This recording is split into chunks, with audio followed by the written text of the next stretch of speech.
Hello friends, आपण आजच्या क्लासमध्ये जो की एक नवीन पॉईंट शिकणार आहोत त्याचं हेडिंग आहे डायमेन्शनल ॲनालिसिस. यामध्ये हा जो पॉईंट आहे आपल्याला या नीट एक्झामसाठी फार उपयोगी आहे. त्याच्यामध्ये कदाचित एखादा MCQ तुम्हाला 4 मार्काचा याच्यावर येऊ शकतो.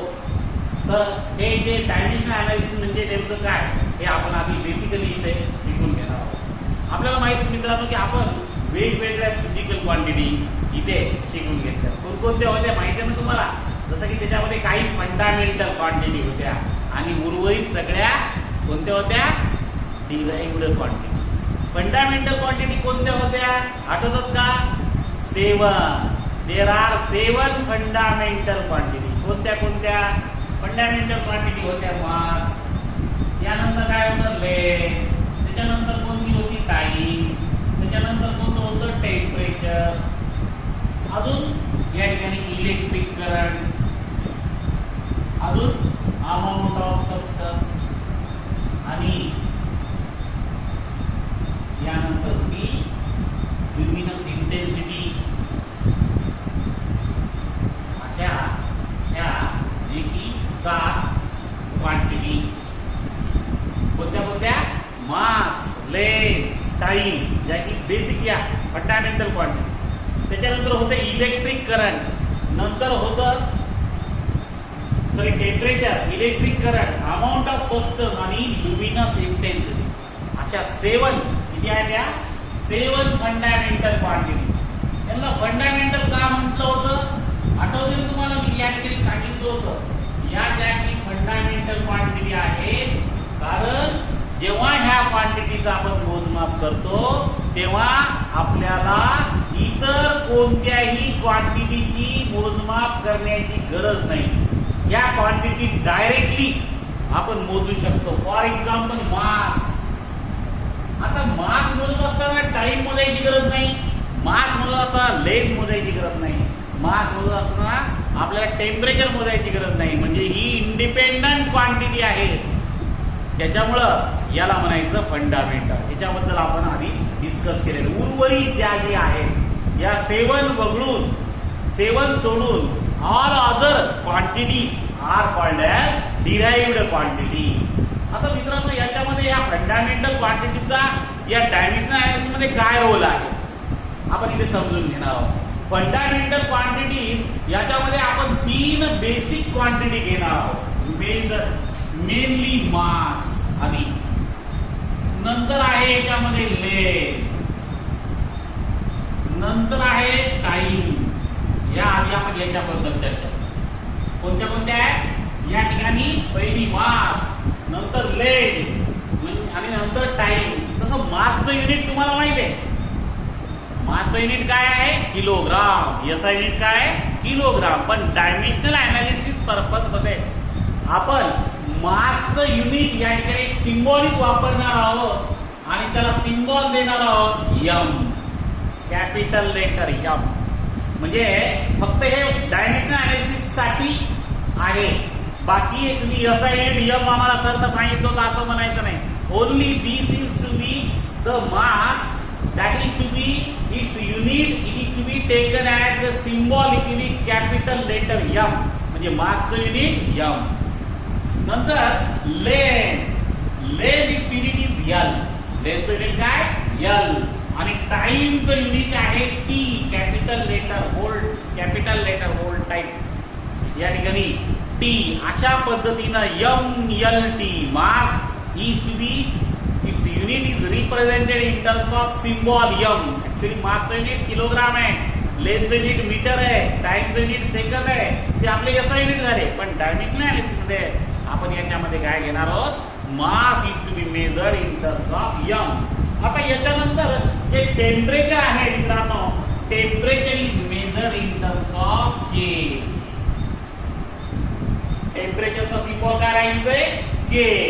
इलेक्ट्रिक करंट, इलेक्ट्रिक करंट या ठिकाणी याचा सिम्बॉल असेल I. इलेक्ट्रिक करंटचा सिम्बॉल असेल I. आणि हे तुमचे 2 क्वांटिटी फार रेअरली वापरण्यात येतात. तरी पण अमाऊंट ऑफ सबस्टन्स आणि या ठिकाणी ल्युमिनस इंटेन्सिटी याच्यासाठी सुद्धा सिम्बॉल आहे अमाऊंट ऑफ सबस्टन्स साठी मोल आहे MOL आणि त्याचा आहे CD आणि हे फार रेअरली वापरले जातात. So this is about the what dimensional analysis. या ठिकाणी आपण त्याचे हे सिम्बॉल या ठिकाणी समजून घेतले. आता आपण इथे समजून घेऊया what do you mean by dimensional analysis. Dimensional analysis किंवा एखाद्या क्वांटिटीचे डायमेन्शन काढणं म्हणजे काय हे आपण इथे समजून घेणार आहोत. आता डायमेन्शन काढणं म्हणजे कोणतीही क्वांटिटी ज्याचं आपण मेजरमेंट करत असताना एक किंवा दोन फंडामेंटल क्वांटिटीची आपल्याला गरज पडतच असते, तर त्याच्यामुळे ती क्वांटिटी याच्यामध्ये तयार होते. म्हणजे याचा अर्थ असा की कोणत्याही फिजिकल क्वांटिटीमध्ये आपण एक किंवा एक पेक्षा जास्त फंडामेंटल क्वांटिटीचं मोजमाप करतो. हे आपण याआधी सुद्धा सांगितलं, ज्याला आपण डिराइव्ड क्वांटिटी म्हटलं. आता मी या आधीच्या याच्यामध्ये सांगितलं की सिम्बॉल्स आपण रिप्रेझेंट केले. आता आपण इथे सांगूया की what do mean by dimensional analysis किंवा डायमेन्शन्स ऑफ फिजिकल क्वांटिटी म्हणजे काय. The dimension of physical quantity is defined as the powers of the fundamental units of the fundamental quantity are raised such a way that to obtain the dimension of that quantity. आता समजलं नसेल मी काय सांगितलं. काय सांगितलं मी, एखाद्या physical क्वांटिटीचे dimension काढणं म्हणजे काय करायचंय आपल्याला. काय करायचंय की त्या ठिकाणी जे काही फंडामेंटल क्वांटिटीचं आपण मोजमाप करत आहोत, 7 आहेत, त्याच्यापैकी कोणत्या ना कोणत्या क्वांटिटीचं मोजमाप आपण करत असतो आणि त्याचे पॉवर अशा पद्धतीने इन्क्रीज करायचे, रेज करायचे म्हणजे काय, वाढवायचे, म्हणजे आपल्याला त्या क्वांटिटीचे डायमेन्शन हे मिळतात. डेफिनेशन काय, dimensions of a physical quantity are defined as the powers of fundamental units are raised to obtain the unit of that physical quantity. आता इथे सिम्बॉलिकली मी आता समजून सांगितलं की मासचं युनिट M, लेंथचं युनिट L कॅपिटल लेटर, टाइमचं युनिट T, नंतर काय सांगितलं मी, टेम्परेचरचं युनिट K, सिम्बॉल आहे की नाही, फक्त डायमेन्शनसाठी. नंतर electric current I letter, amount of substance mole आणि ल्युमिनस इंटेन्सिटी कॅडेला. हे फार 2 रेअरली वापरले जातात. बाकी या ठिकाणी आपल्याला ज्या की 5 क्वांटिटीचं मोजमाप करत असताना फार गरज पडते. तर फंडामेंटल क्वांटिटी 7 आहेत, 7 पैकी आपल्याला मॅक्झिमम जे की आहे 5 या ठिकाणी आपल्याला लक्षात घ्यायचं. आता मी या ठिकाणी तुम्हाला शिकवणार आहे की डायमेन्शन्स कसे काढायचे. आता डायमेन्शन काढत असताना पहिली क्वांटिटी आपण घेऊया, फॉर एक्झाम्पल स्पीड. ठीक आहे, तुम्हाला माहिती आहे फॉर्म्युला स्पीडचा.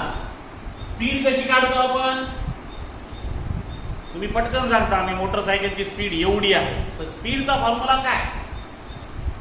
स्पीडचा फॉर्म्युला असा आहे मित्रांनो, distance travelled divide by time. काय फॉर्म्युला आहे, distance divide by time, that is called as the speed.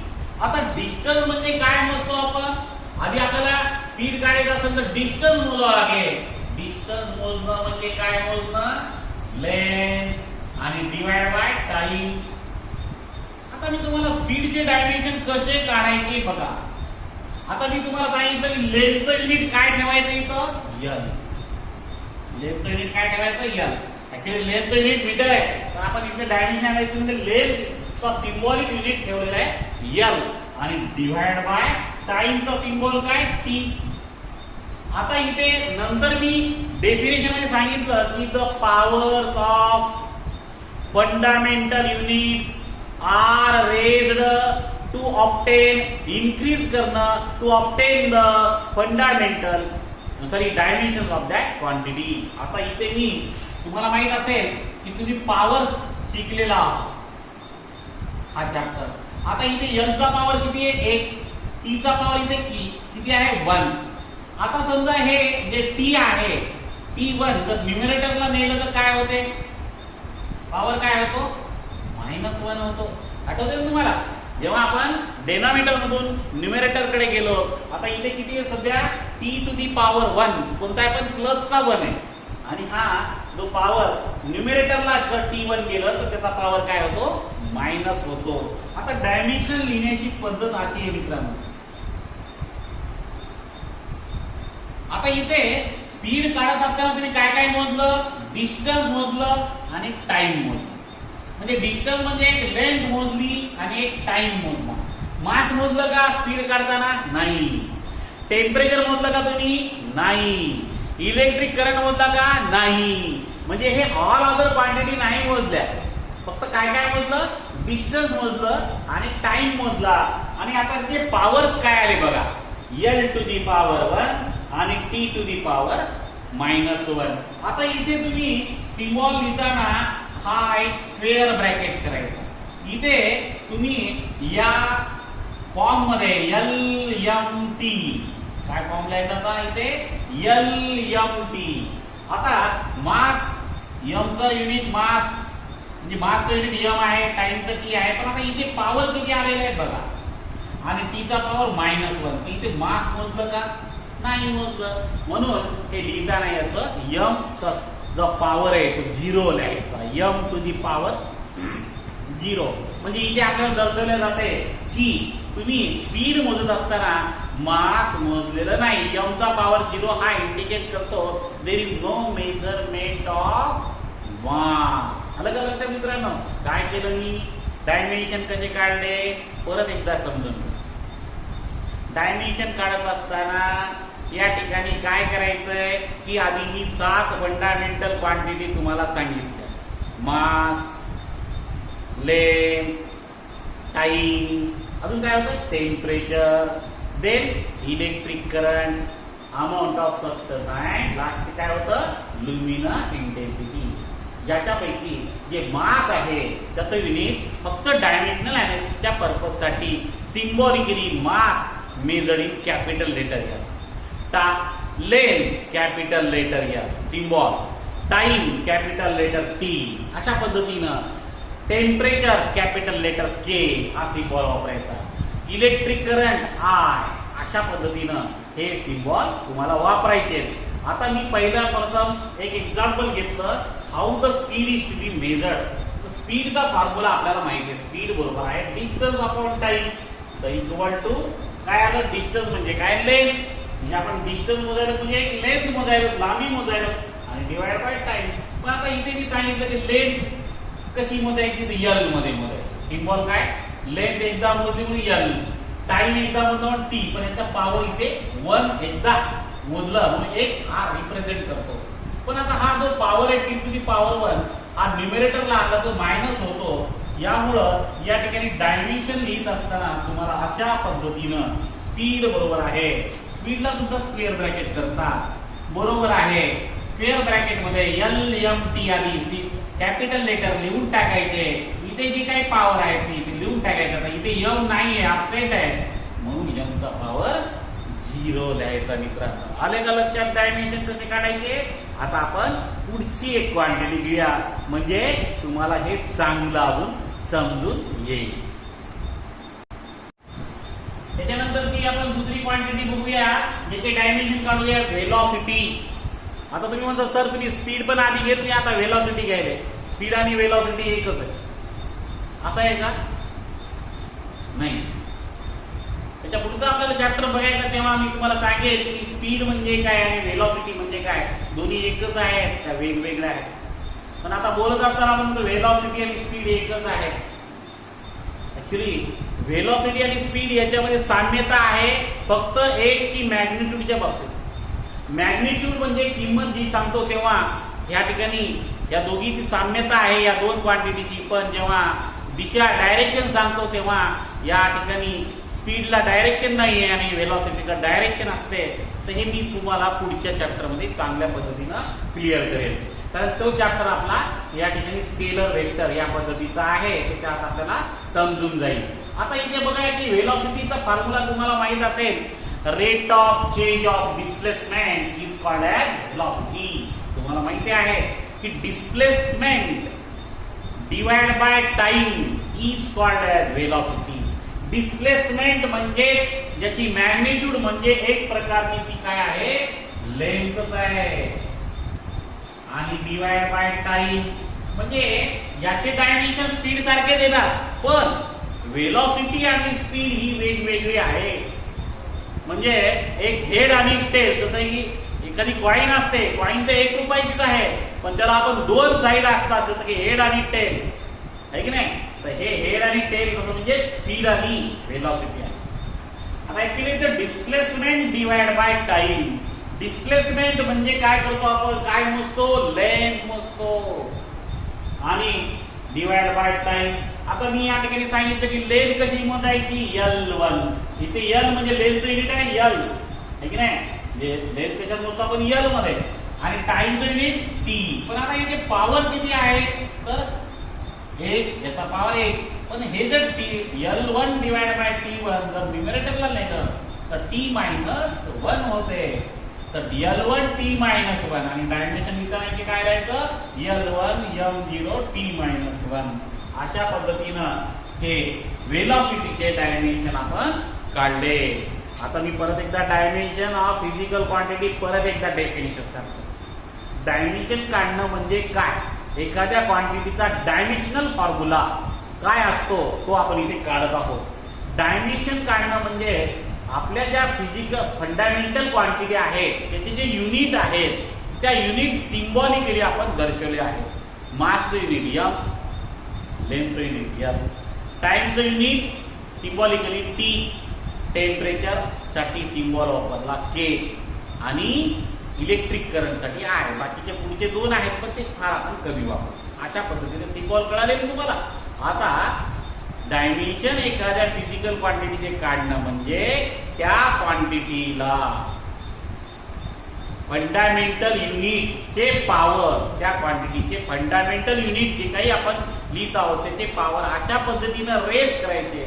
We have to raise the power of fundamental unit so as to obtain the dimensions of that given physical quantity. लक्षात आलं का. तर तुम्हाला हे या ठिकाणी समजून घेतलं असेल. आता पुस्तकामध्ये अजून खूप डायमेन्शन तुम्हाला दिलेले आहेत, तर तुम्ही ते परत एकदा लिहिण्याचा प्रयत्न करा. मी उद्याच्या क्लासमध्ये परत तुम्हाला असे डायमेन्शन कसे काढायचे ते परत एकदा मी तुम्हाला सांगणारच आहे. त्यामुळं तुम्ही सुद्धा याची प्रॅक्टिस करा. मग एकाच जणानं मला नोट्सची कॉपी पर्सनली पाठवली आहे. आता तुम्ही बाकीच्यांनी जे काही नोट्स काढत आहात ते नोट्स, तुमचे जे पुस्तकं तुम्ही NCERT किंवा आपले स्टेट बोर्डचे जे काही खरेदी केले आहात तर त्याच्यामध्ये साम्यता आहे, काही असं वेगळं पण नाही आहे फिजिक्सच्या बाबतीत. त्याच्यामुळं कोणतंही पुस्तक जर असेल बोर्डाचं घ्या किंवा NCERT घ्या तर तुम्ही त्याच्यातून ह्या नोट्स आपण स्वतः काढा ठीक आहे नाही, आणि मला सेंड करा तुम्ही लिहिलेल्या नोट्स. बरोबर आहे.